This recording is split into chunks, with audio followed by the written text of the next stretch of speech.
ذي قار احتضان أطول مأدبة طعام في العالم، حيث أقامت هيئة الشعائر الحسينية في قضاء سوق الشيوخ بمد مأدبة طعام بلغ طولها 15 كيلومترا، من المرجح دخولها ضمن موسوعة جينيس للأرقام القياسية.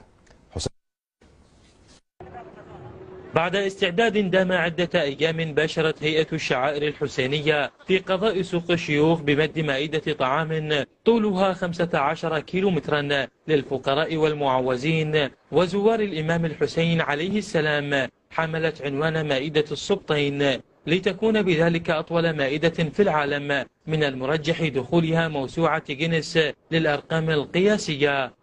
نحن الآن قطعنا 5 كيلومترات، وتحديدا في أطراف قضاء سوق الشيوخ، وما زالت المائدة ممتدة على طول الطريق لتقدم الطعام والشراب لزوار الإمام الحسين عليه السلام.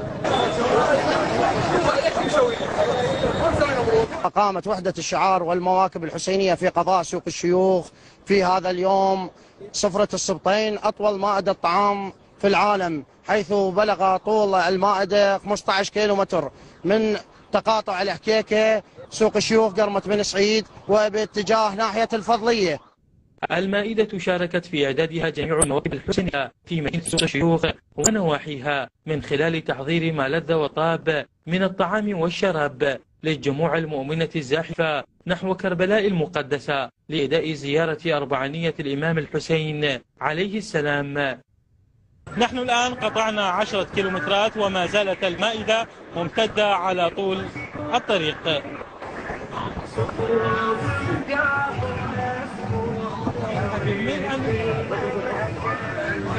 السفرة شقلك عليه، هي سفرة الحسين هاي، ماجورين دول المواكب، السفرة الحمد لله والشكر. اليوم الناس عافت بيوتها، شنعتها ماعتها عافت، كل شو طلعت للمسيرة مالت الحسين. وعلى الرغم من الجهود التي بذلتها هيئة الشعائر الحسينية لإدخال المائدة سجل التاريخ كأطول مائدة طعام، إلا أنها لم تشهد حضور ممثلين عن موسوعة جينيس.